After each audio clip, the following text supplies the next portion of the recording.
Hi, you're listening to the Grace House Podcast. We are a little country church in Clinton, Arkansas, and our mission is to glorify God in love and worship, to love one another, to teach and equip disciples for Christ, to encourage the church to do something great for God, to saturate the earth with the gospel so that multitudes will be saved.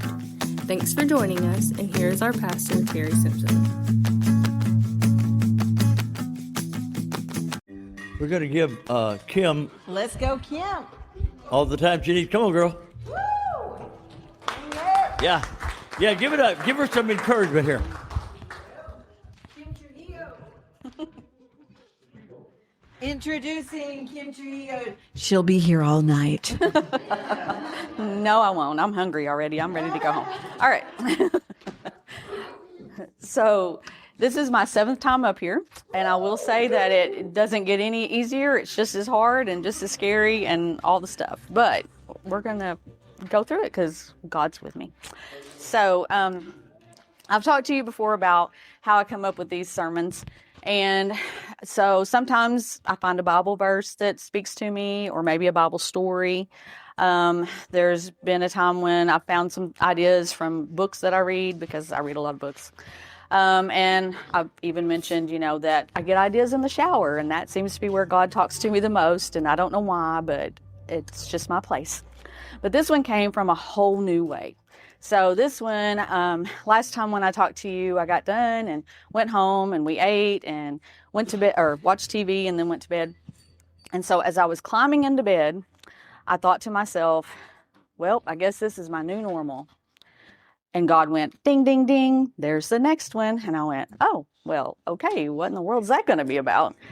And so it took me a while, but I figured out what he wanted me to talk about. And so let me explain what my new normal is. So if you know anything about older people, sometimes older people end up having to sleep in separate bedrooms. And I never dreamed that would be me and my husband, but we do. We sleep in separate bedrooms. And the reason is I snore. And apparently I snore a lot and have gotten worse over the years. It's probably the weight, but it's okay.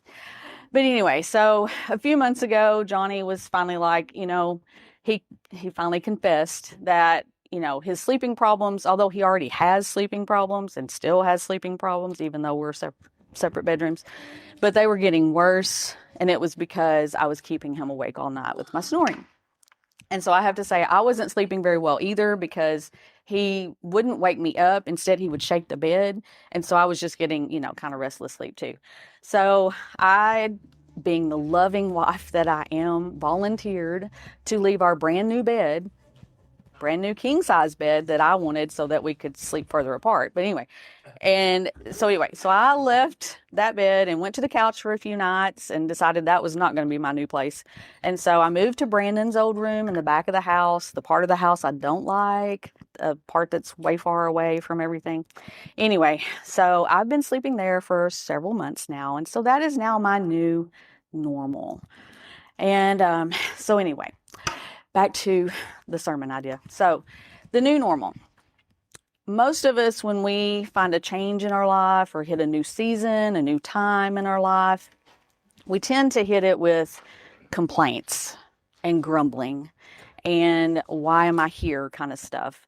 And then we finally reach that moment when we've been in the season long enough that we're like, well, it is what it is. That's kind of where I had reached, well, the bedroom's what, and so, but, when we treat this change like an interruption instead of what it actually is, which is a season, then it messes up our lives, okay? And we're not getting out of it what we should be. So tonight, that's what we're going to focus on, is how do you navigate those new normals, okay? How do you deal with them? Because you can't just go around saying, it's fine, everything's fine, life is fine, I'm fine, or it is what it is, okay? So if you want to turn with me, we're in Ecclesiastes 3, verses 1 through 8, but I'm going to start with just 1. So verse 1 is very familiar. I think it's even a song. To everything there is a season and a time to every purpose under the heaven. So when I read that, to me, it means that there's a divine purpose for every single thing that we go through. That God is appointing these times in our lives intentionally with purpose. And so we tend to go into it going, why me? And will this ever end? How am I going to survive? But God's really wanting us to go, what are you doing, God? What are you doing with me during this season? What is the purpose of this new time? Okay. So our goal tonight is to move from that enduring and surviving mode that we tend to go into when we get a new season, and instead learn how to cooperate and participate. So we're going to look at 3 different practices. The first is called name the season. So that's the easiest, or should be. So if we look at the rest of Ecclesiastes 3, verses 2 through 8, it says, a time to be born and a time to die, a time to plant and a time to harvest, a time to kill and a time to heal, a time to tear down and a time to build up, a time to cry and a time to laugh, a time to grieve and a time to dance, a time to scatter stones and a time to gather stones, a time to embrace and a time to release, a time to search and a time to quit searching, a time to keep and a time to throw away, a time to tear and a time to mend, a time to be quiet and a time to speak, a time to love and a time to hate, a time for war and a time for peace.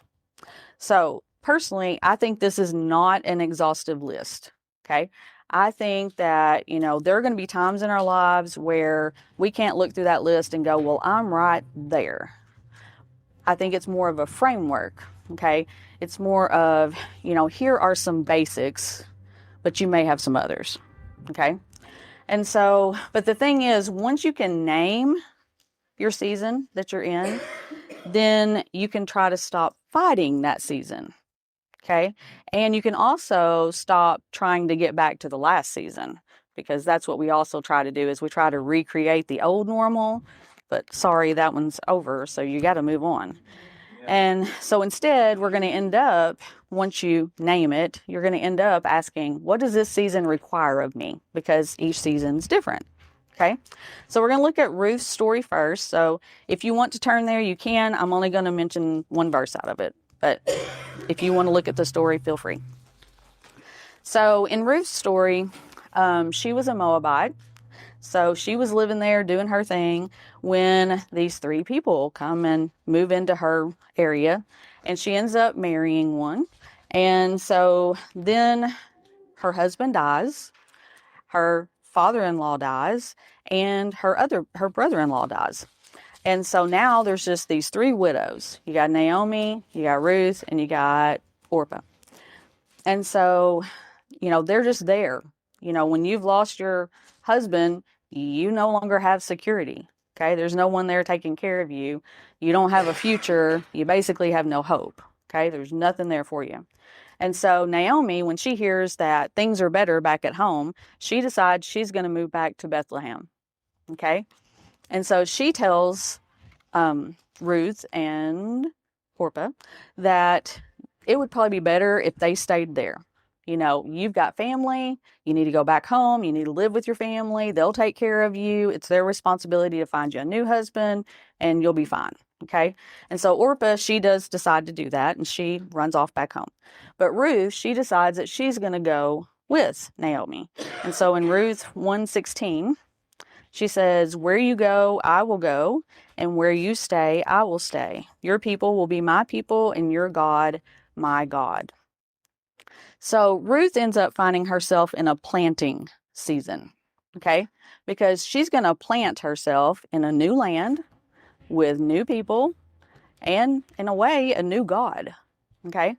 So when they get there, Naomi, she grumbled and complained because she didn't like her new season, like us, and she wanted the old season.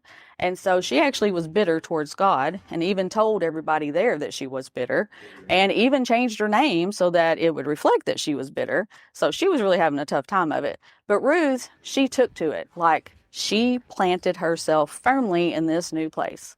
So she didn't just sit around. Instead, she decided that she was going to work. And so that's what she set out to do. So she asked if it would be possible for her to go and glean, which means that she would follow day by day in the hot sun. She would be bending over, following the harvesters, and she would pick up the leftover grains. Okay, so she was doing what planting required. If you are a planter, you're going to work, and that's what you're going to do. And so that's what she did. She was faithful, she was humble, and she worked daily at gleaning those fields. And because she was so faithful, Boaz noticed. Okay.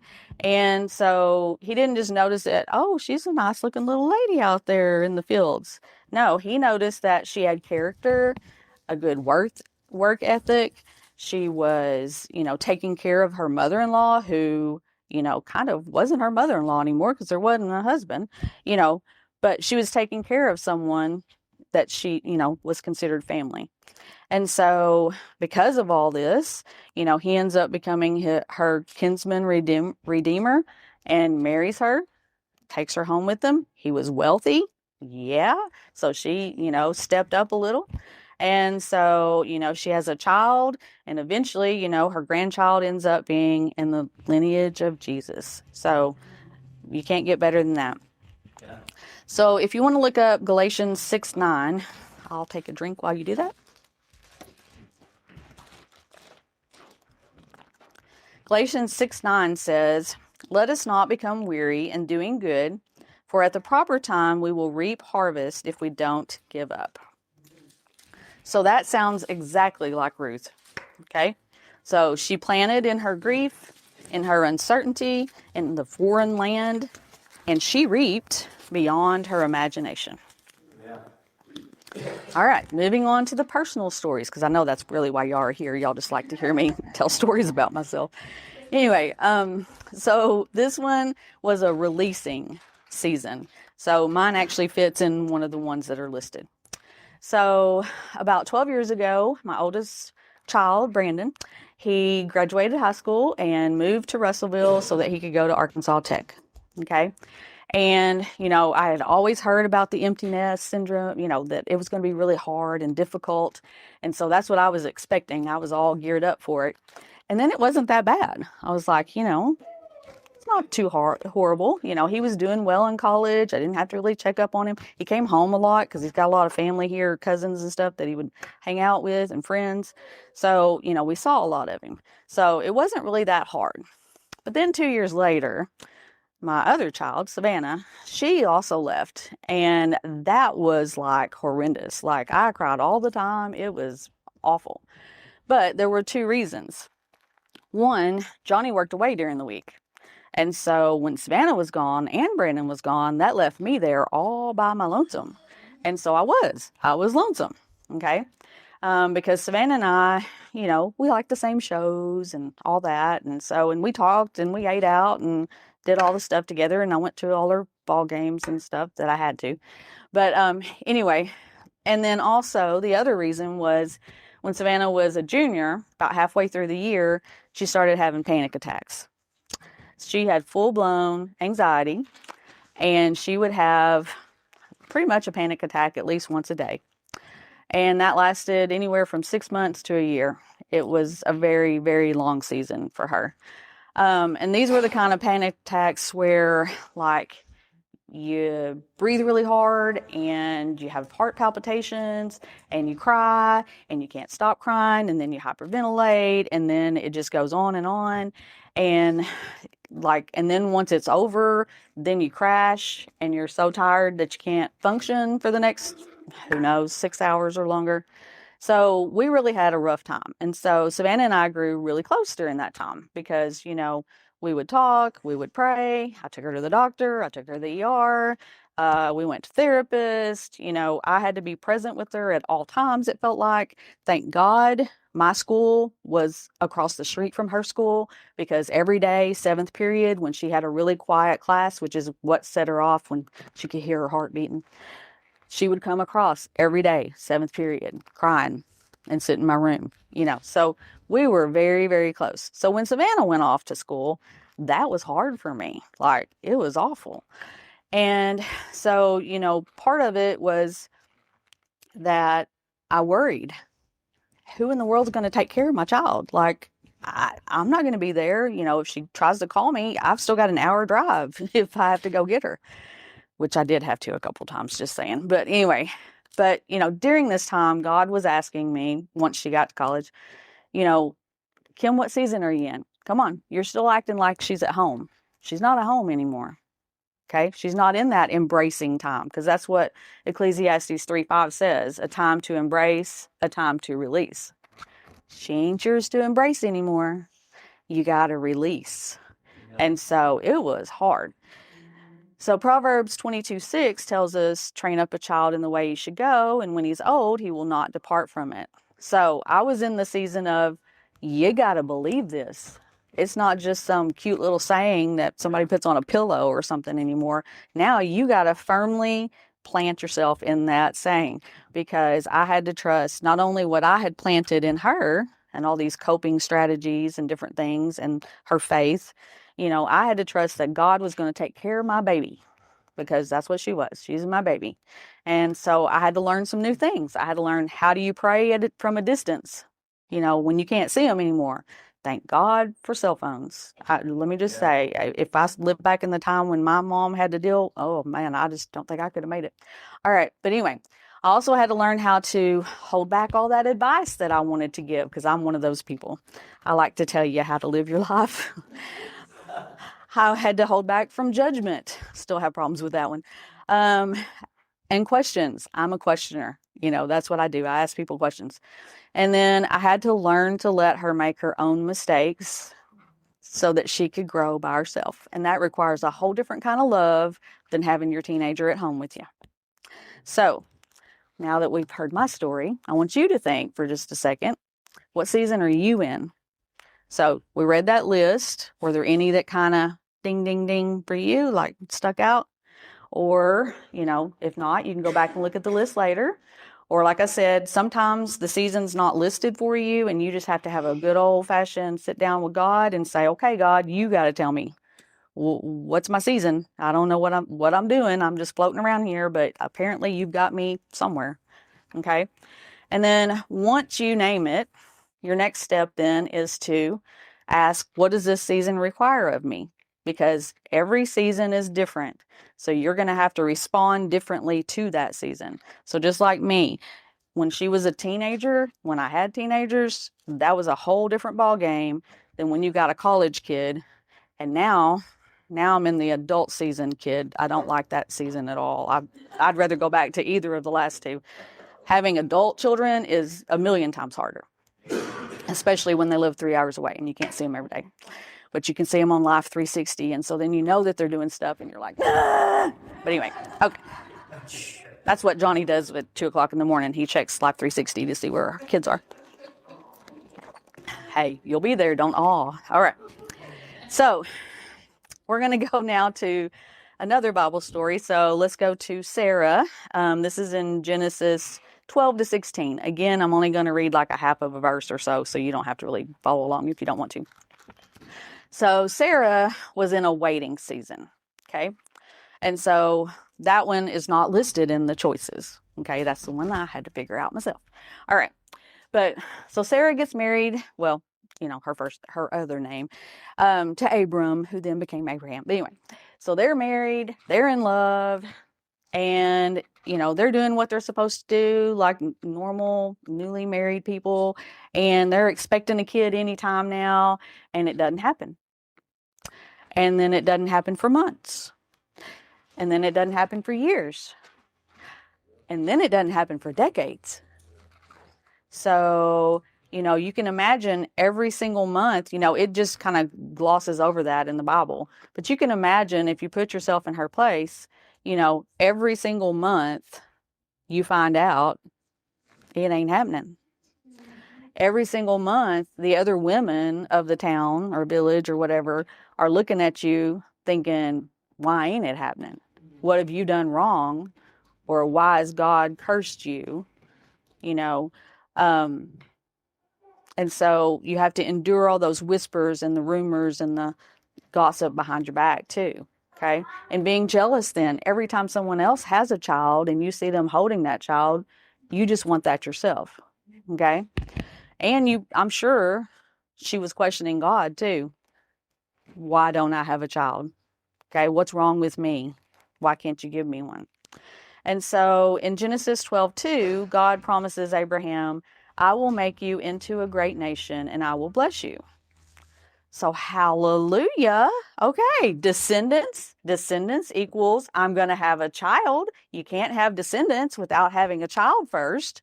Hallelujah. We're going to have a baby. But then they waited, and each month there was no baby. Okay. So this waiting season, if you think about it, waiting means that you've got to trust God even more than normal. Okay. It means you got to trust God without trying to control whatever's happening in the first place. Yeah. That's the hard part, because it requires patience without manipulation. Yeah. And Sarah didn't get that. She took the other route, the wrong route. And so she didn't want to wait, especially after she heard that she for sure was going to have a child. So she's like, well, I'll just speed it up a little. Maybe I misunderstood what they were saying, and we're just not going to have it through me, but we're going to have it through somebody else. We're just going to have a surrogate. It'll be okay. That's no big deal, right? Or we could just adopt. I don't know. We'll find some way of getting a child.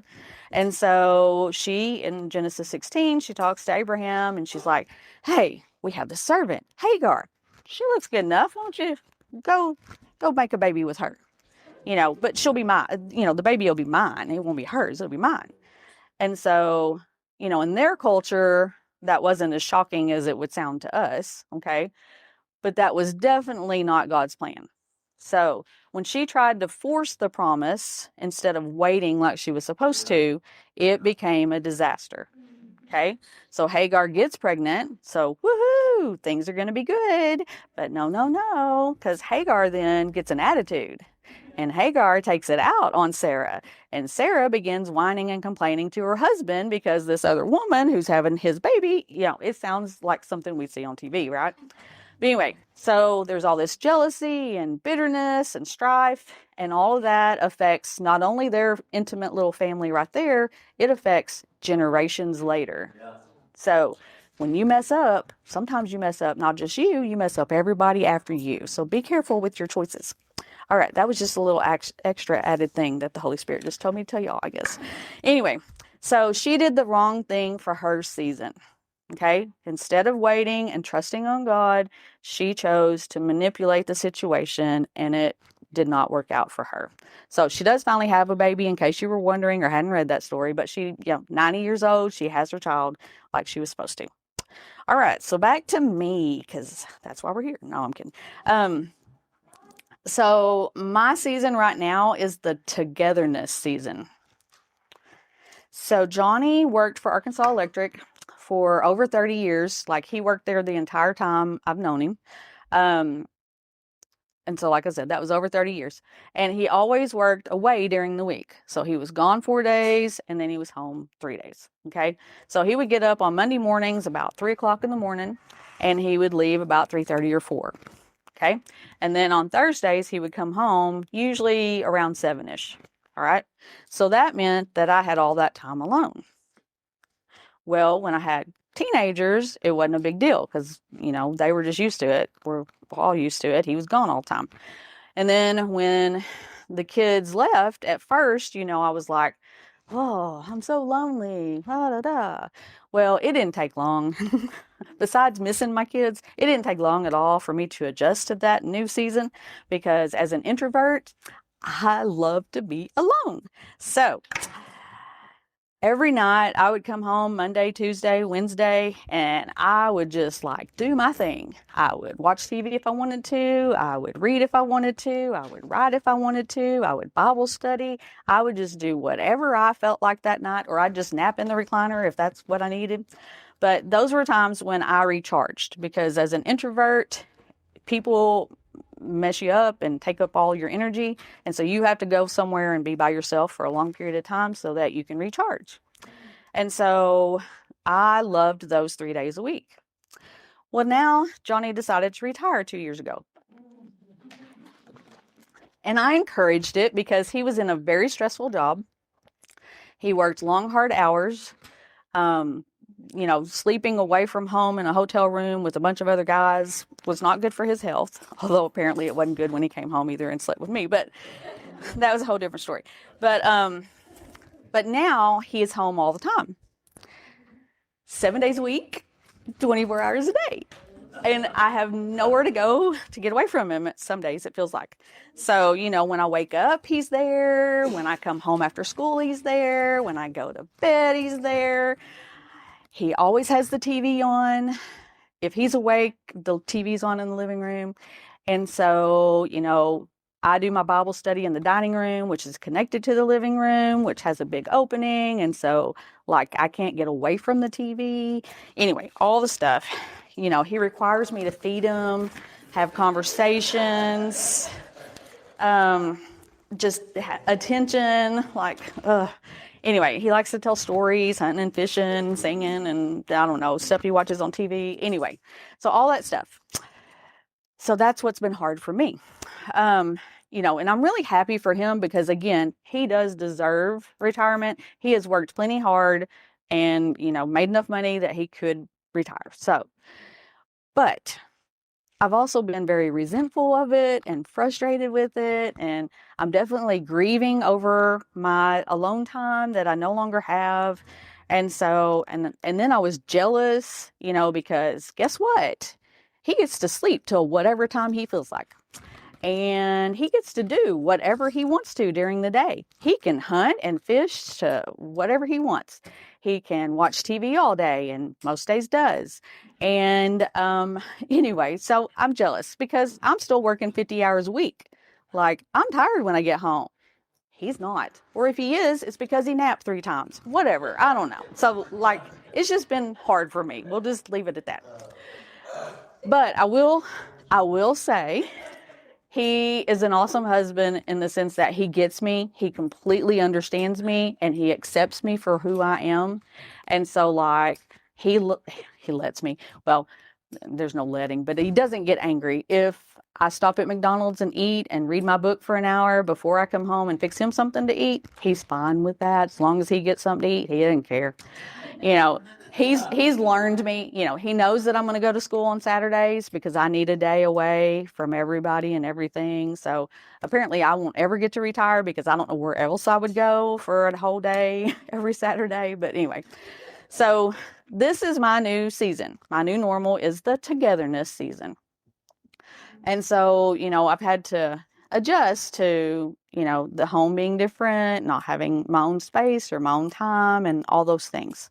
But if you want to look at Philippians 2, let's see what it says about how I should be dealing with this. Philippians 2, verses 3 and 4, this is what the Holy Spirit tells me how I need to be acting. Do nothing out of selfish ambition or vain conceit. Rather, in humility, value others above yourselves, not looking to your own interest, but each of you to the interest of others. Yay. So I'm having to learn to, not treat his presence like an inconvenience, but treating it as a gift because it is. I mean, not many people get to spend as much time as we do together. I'm very thankful to still have my husband and that he's in good health and that we get to see each other as much as we do, even if it annoys me most of the time. All right. So I just have to remember that this season for both of us requires sacrifice and patience and flexibility, and we're both making it okay. It's not been too bad. So now it's your turn again. So if you figured out what your new normal is, I want you to start thinking about, what does this season require of you? Okay? Because it probably is requiring something different from the last season. So if you know what your last one was and now you know where you are now, those are 2 different things. And so you're going to have to figure out, what do I need to do now? And we've got to be really careful not to try to keep living in that old season because it's like God shuts a door. You can't go back. You can't go backwards. Let me just say, you can't go back to the old season. Sorry. So, maybe in your old season, you were having to do a lot of action. You were, gung-ho, moving all the time. And now God's saying, nope, you need to rest for a while. Okay? You've done too much. You need to do a little less. Or maybe last season you were supposed to speak up and voice your opinion about everything. I don't know. And now you're in a season of you're supposed to listen. So shut up and listen. Or maybe, like me, your last season was, you were embracing something, and now God says, nope, you got to release it. Time to give this up. Okay? Well, practice 3 then is trust the hidden purposes. And this is probably the hardest one because it requires trust in something that you can't see. All right? We tend to want to know why we're in the season we're in. God tends to not show us until later, especially, at least till the next season starts. All right. So if we look at Romans 8:28, and you probably don't even have to go there because we talk about that one so much, but we know that in all things, God works for the good of those who love him, who have been called according to his purposes. So if we look at that, it says all things. It doesn't say just the good things, just the sensible things, just the things that bless you or that you wanted. Okay. It says in all things. So that also includes the painful things, the confusing things, the things that seem to be a lot worse than what you were expecting things. Okay. But just know that God's always working in your life. Always. There's not a single time when he's not doing something. Okay. So we have to trust that he is doing something, even if we can't see it. And you probably won't see it. So you might as well get used to that. So the last story I'm going to tell then is about Corrie ten Boom. So I used to teach the book, The Hiding Place, in my advanced English class. And so Corrie, if you don't know who she is, she and her family lived in Holland during World War II. And they were watchmakers and had their own little shop, and they lived like above it or behind it. Can't remember which, one of the two. And they were Christians, okay? And they were just ordinary, everyday people. And Corrie was like 51, and Betsy was 59, and their dad was 84. And they all lived together, okay, in their house. And so when the Nazis occupied Holland, the family, they decided that they were going to help out the Jews in any way that they could. And so they became a part of the Dutch underground. And so they would hide people, like they made a little place that they could shove people in and hide them. And then they would come and get them and take them to another place and try to get them out of their country. Well, in February of 1944, they were betrayed. And so they all were taken to jail, to prison. And within 10 days, the dad died because at 84, you're not meant to live in a prison. And so then the girls, they were transferred to Ravensbrück, which was a notorious women's concentration camp. And so, we all know what those were like. They have the packed barracks where like you're supposed to house like 100 people, but they put 1,000 in there. And so you're just stacked on top of each other. And they had very little food, maybe watery soup if you were lucky, maybe a piece of bread per day. They had to work in factories from like before sunup till after sundown, and so they just spent all their time watching people die, mostly is what they did. And so this definitely was a time of mourning. Okay, so this one fits one of the ones on the list. And so they get there and they're put into this barracks number 28, and they find out that there are fleas when they get there. And so if you know anything about fleas, we grew up with cats. Fleas are not fun. They bite, they hurt, they crawl on you. You can't catch them. They're awful. And so they were all, it was just an unbearable situation. They were all miserable. So bad enough, you got all these other things going on. Now we got fleas to add on top of it. And so this was kind of the last straw for Corrie. And so she was griping about it. But her sister Betsy, she had the stronger faith. And so Betsy, they had managed to smuggle in a Bible, which was another really good chapter of the book if you ever get to read it. But they managed to smuggle in a little Bible. And so, and Betsy would talk to them about 1 Thessalonians 5:16-18. So go there with me. 1 Thessalonians 5, verses 16-18. This is one that we all need to know and all need to follow. It says, "Rejoice always, pray continually, give thanks in all circumstances, for this is God's will for you in Christ Jesus." So Betsy, when she read that, she was like, okay, it says to give thanks in all circumstances, so we need to pray for the fleas. Pray about them. We need to thank God that we've got fleas. And Corey's like, what in the world are you talking about? You know, I am not praying or saying thank you for the fleas that are in our barracks. And so Betsy just kept at her. And finally, Corey, you know, she loved her sister enough. She's like, okay, I'm done arguing with you. No, she's the younger sister. So she kind of had to just follow the directions. And so she prayed through gritted teeth, you know, thank you, God, for the fleas.